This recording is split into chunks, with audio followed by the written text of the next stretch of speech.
Mark Pocan started his political career in 1991 when he was elected to the Dane County Board of Supervisors. Then in 96 when he was elected to represent the 78th District in the Wisconsin Assembly, representing much of Madison. In 2012, he won the general election to replace Tammy Baldwin in the 2nd Congressional District, and he's been there since.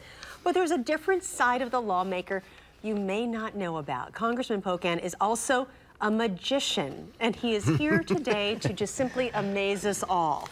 Unbelievable. Welcome to the show. Thank you. We'll get to the magic in just a second. What's the atmosphere in Washington right now? It seems pretty divisive.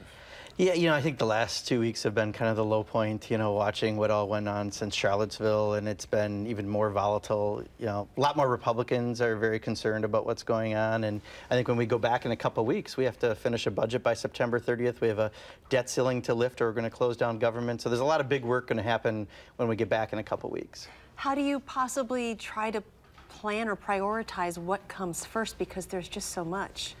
The September 30th deadline is kind of our end of our fiscal year, so that's the first thing that has to happen. I know they've been trying to deal with health care and tax reform and infrastructure and other issues, but we have to deal with the budget by September 30th, or you will shut down government if you don't have something passed. So I think that'll be what takes up all the oxygen as soon as we get back, and we'll see where they go with the other things. But it's been a tough year, I have to admit, to be out in Washington.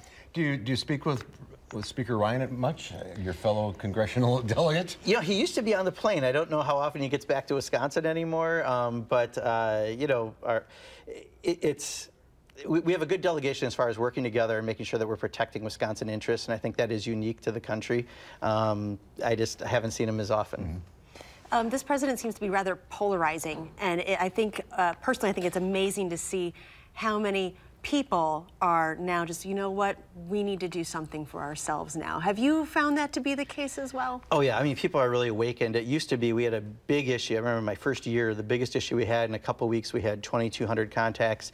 This year, in the first 3 weeks after the Republicans' health care bill, tax reform bill came out, we had 7,465 contacts in 3 weeks. So people have been awakened, obviously very concerned, and I think it's a good thing. People need to be watching their government closer. So I'm happy with that development, and I think just people really want to change in many areas. And people want to talk and need to talk, and you're having a town hall tomorrow.